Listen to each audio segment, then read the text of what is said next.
For this video, I'm travelling to the 6th planet of the Hoth system in order to see whether it is better to battle or to assault on it.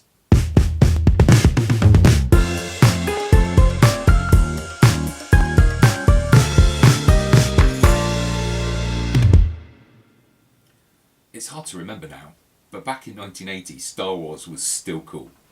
The second movie in the franchise, Empire Strikes Back, had been released into the cinemas and was a cultural phenomenon.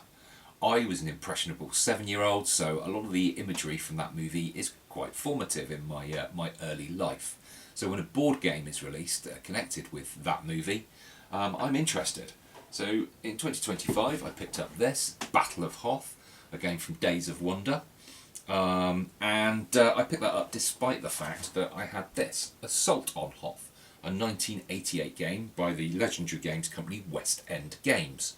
Now this one, Battle of Hoth, is widely available across the UK you can pick it up for around £40. I suppose it's going to be around $50 in the US. Assault on Hoth, well, you're probably going to have to dig around on resale sites. I got this one in a second-hand shop for a couple of pounds many years ago, but I think you're going to need deeper pockets now, and you're going to have to hunt around a little bit if you want to get hold of this one. I had a suspicion that these games were going to be quite similar, and spoiler alert, there are a lot of similarities. I would say that if you're not aware what these games are depicting, you need to stop watching YouTube or whatever you're watching this on right now and go and watch Empire Strikes Back. I mean, what are you doing wasting your time here? But I will tell you anyway. This depicts the opening space battle on the planet Hoth, an icy planet where giant mechanised walkers from the Imperial Empire compete against flying snow speeders of the Rebel Alliance. The staccato stop-motion walkers were a genius and something to behold. But let's have a little look at these games. Right, I'm going to be referring to these games as Assault and Battle, A and B, with Assault being the older game from 1988 and Battle being the newer game from 2025. The first similarity is that they are both head-to-head battle games for 2 players. Ignore what it says on the side of the battle box. It lies like a former real estate mogul now in charge of a major world economy. If we have a little look at the components, I can assure you that Battle is going to win hands down. Who knew? In the 4 decades between these 2 games, the industry got big and the components got better and smarter. In Battle, each faction has its own little box thingy with a logo lid and lots of pretty darned cool plastic minis. Assault, by contrast, has these cardboard standees. Lots and lots of them though. And actually, the storage isn't bad. I know how much people love their inserts. And these inserts have the names of the factions moulded into the storage areas. A nice touch. Both of the games are card driven, and the battle cards are really nice for the most part. Excellent art, while the assault ones are awful. They need to be torn apart from a perforated sheet thingy. Let's talk about the dice. The older game has 8 special-sided dice printed on 4 sides, with 2 ordinary dice. The newer game has 6 very nice engraved dice. There are damage markers, a chunky rulebook, and a battle map to round out the assault box. There are quite a few extras in Battle. There are some double-sided terrain pieces and building things, some tokens to denote special units, and best of all, some card holders, which I love. I also love that the rules let you know you can hold the cards in your hand. Wow, thanks rules! Battle also comes with an absolute raft of rule books, scenarios, campaign shenanigans, sheet things and player aids. And actually I've got to say there's a lot there in terms of an effort for replayability. There's also the board. Now, on the subject of the board, I want to have a bit of a look at the difference between these 2 games. So we'll start with Battle, the newer game. You've got a fold-out board. The teams start on either side of this, and there's only 1, 2, 3, 4, 5, 6, 7 hexes between one edge and the other, that's pretty small. In a strategy game, that's going to be a problem, isn't it? Especially when some of the units can, move 3 hexes in a turn and can shoot 4. By contrast, although that board I've just shown you was quite a nice cardboardy fold-out one, the one from the older Assault game is just kind of like paper. But when you unfold it, you'll see that it's pretty darn big. Oh, really big. I can't even count the number of hexes in any reasonable period of time between where the Imperials start and the Rebel base is. You'll also notice that around all of the edges, there is information on some of the rules, which really helps in terms of having to refer to the rulebook. It's a really good move.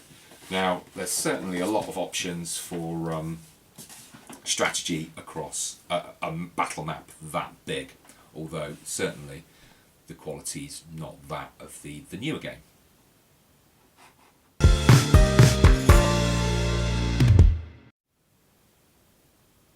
Now let's have a look at how Battle, the newer of the two games, plays. You're going to choose a scenario from the book and set up as per the instructions there. A unit is any number of figures in a hex. The number of figures just denotes that unit's life, and the number of figures it has left does not affect its firepower. Each unit has a range that affects how many special dice it rolls when it attacks. You're trying to roll symbols, for the most part, that will match your targets, although there is a yellow explosion, which is a wild card. Terrain will affect things in a usual, predictable, and, to be honest, perfectly satisfactory way. On your turn, you're going to play a command card from the few you have available on your rack. That card will dictate which units you can move, or what you can do that turn. Sometimes you're not going to have the card that you really need to make the move that you really wanted to do. Well, that's gaming, isn't it? Drat, etc. You then move your pieces and take your shots, never the other way around. You always shoot after you move. You're going to bemoan or celebrate the outcomes accordingly.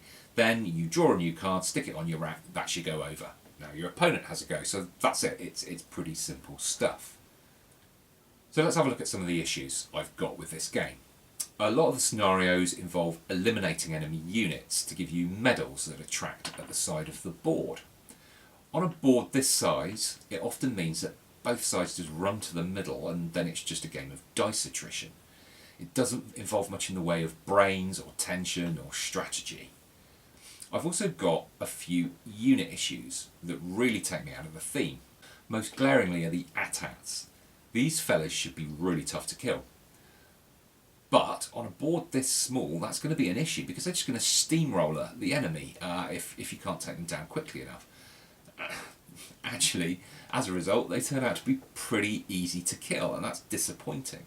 So, imagine this lone soldier here with nothing but his hand blaster. At this range, he's going to roll 3 dice, regardless of how many figures are left in his unit. In order to kill the AT-AT, he needs to roll yellow blast and or black mechanical symbols. But that still won't kill the AT-AT. They then have to pick up any dice that had those symbols on and re-roll and get a blast, a yellow symbol, on at least one of them to succeed and kill the AT-AT. So that sounds difficult, but when you work out the chances, it's actually just over 1 in 6. You may really genuinely just roll one die, an ordinary die, and hope for a 6. Even if they were stood here, 3 spaces away, they roll 1 dice. The chances are still 18 to 1, which has got to be worth a punt. It's a valid tactic. I also find it a bit annoying that the AT-ATs in this game can shoot in any direction, no matter what they're facing. So I'm going to use a prop to demonstrate why that's annoyed me a bit. AT-ATs, big, lumbering, slow, take ages to turn round. Now I'm going to use a technical Imperial military term here. This is what is known as the bum or butt end, and you will notice there are no guns or cannons on that end of the thing. If we turn it around, we'll see this side's absolutely riddled with cannons. So really, you need to have an AT-AT facing forward to get the rebels. Pop that over there. I hope it doesn't fall over. On the other side of the board, you've got rebel snow speeders, and these guys fly. In the movie, you'll see them flying over the rebel troops and over the AT-ATs, blah blah blah blah. Here in the game, you've got to drive carefully around everyone for reasons that I cannot fathom. It feels absolute pants, to be honest, and they get shot down way too quickly. I also really like the towers and the probe droids in battle. These can only be destroyed on a blast symbol, so they're a little bit harder to kill than some of the other things. And you don't get a medal for doing it, so you've got to make the decision on whether you waste your ammunition trying to take them out because they're annoying and harrying you, or do you actually concentrate on something that's going to give you a game-winning medal. So that's quite a nice little twist on the units. Something I was a little surprised at was the lack of ATSTs, all-terrain scout transports, which were at the Battle of Hoth. They are more well known as kind of like the chicken walkers from the next film, Return of the Jedi, in the forest battle with the Ewoks.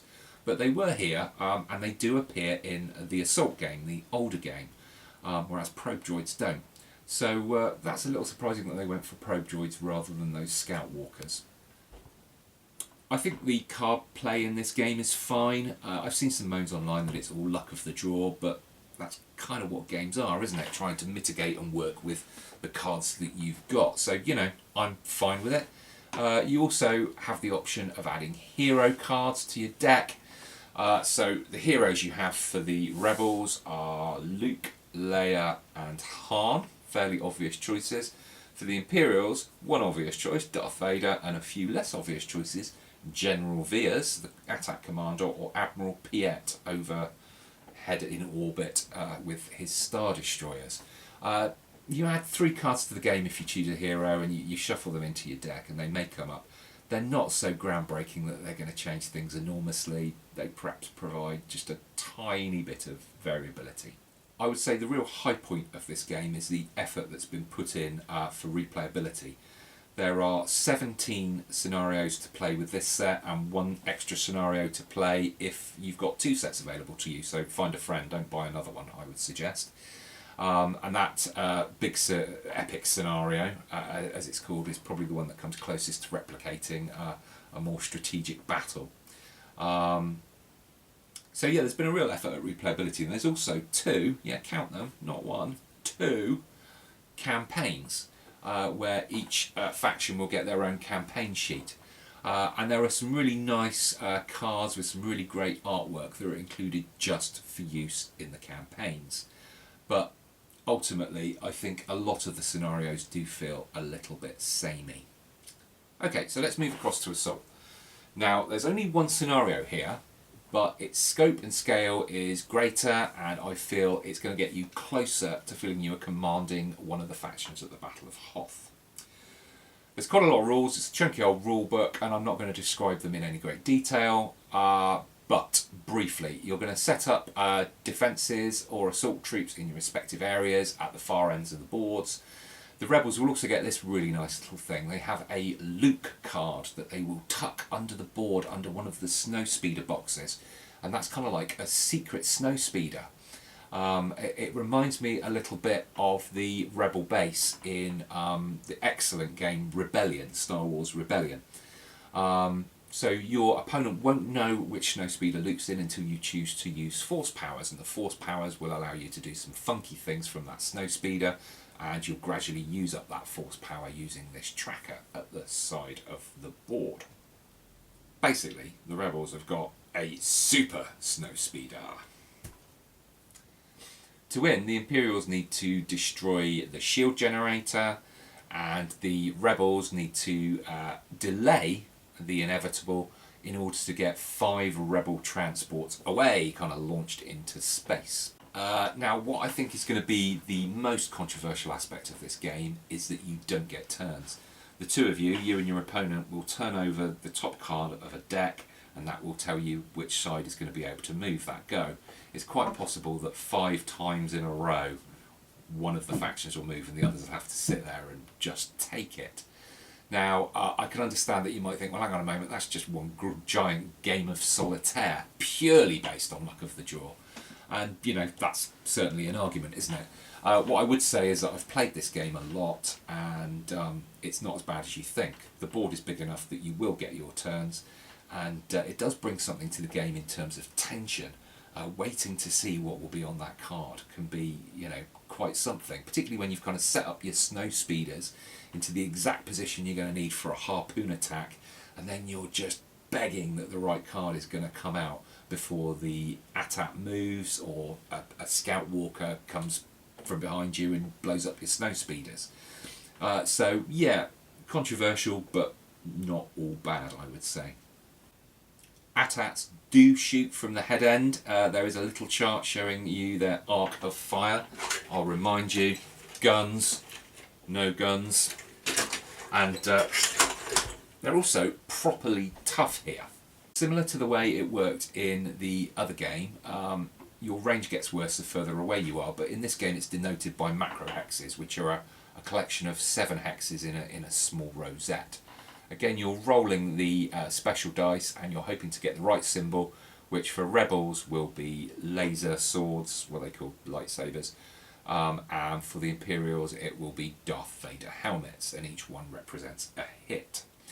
Now, to take down an AT-AT, you need to roll 3 laser swords, but if you're just a lone trooper, the maximum number of dice is 3. You'd have to get a laser sword on all of them. Each dice has a 1 in 3 chance. Now, if you're 1 macro hex away, you're only going to be rolling 2 dice. You literally cannot take down an AT-AT. It's not going to happen, no matter how hard you try. However, if you're in the same macro hex, you could conceivably do it. But the chances are 1 in 27. It's not exactly a good bet. Also, you're not going to take down the AT-AT permanently. You're probably likely to make it limp or not be able to shoot or something like that, because you've only damaged it and then you've got to roll for damage. So it's a more complicated system than in the other game, but it does feel more, dare I say, realistic. Damage for speeders and walkers is tracked on boxes at the side of the game board. And there are also rules for terrain, for turning AT-ATs slowly, for doing harpoon attacks on walkers from your snow speeders, and for going in and out of the rebel base and travelling underground. It's going to take you a few hours to play, and it will make you feel a little bit like a commander at the Battle of Hoth, certainly more so than the game Battle of Hoth did.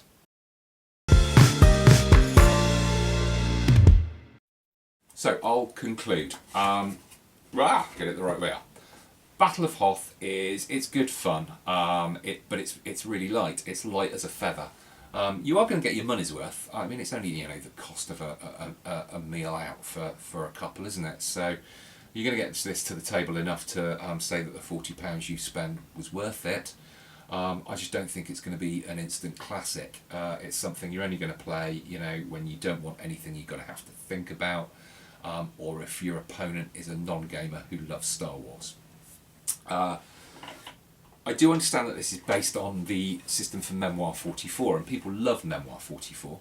I've got hundreds of games, but I've never played Memoir 44. I'm the only person in the country who invested in Tide of Iron instead, but I've got to say, no regrets. This game has not made me want to rush out and play Memoir 44 at all. Overall then, I'd say that Assault on Hoth is really the winner if you want to play the Battle of Hoth. Yeah, it's only got the one scenario, and that means you're not going to want to play it all the time or that often, but actually when I took it off the shelf in order to do this video, I hadn't got it out for some time, and reading through the rules I was like, oh yeah, I feel quite excited to play this, which after a few plays of Battle I wasn't feeling that excited at all. So if you can find it cheaply enough, I'd say a real Star Wars fan, you should probably check this one out. Anyway, that's all for this video. Hopefully see you soon when I compare some other board games. Thanks very much.